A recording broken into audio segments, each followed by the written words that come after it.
ماشي رضا ويلعبها على طول لمنويل.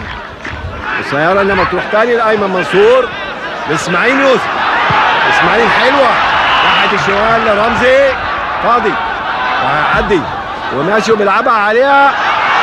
مصطفى نجم بيصلح ويشوط الجول الاولاني للزمالك. الجول للزمالك مصطفى نجم بعد 3 دقايق.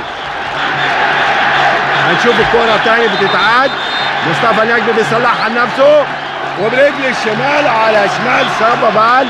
الجول الاولاني للزمالك لحسين عبد اللطيف. عصام مرعي يلعب كرة بالعرض وصلح له. والجول الثاني مصطفى نجم. الجول الثاني مصطفى نجم. مصطفى نجم بعد 15 دقيقة. الجول الاولاني مصطفى نجم في الدقيقة 3. هنشوفها مع بعض.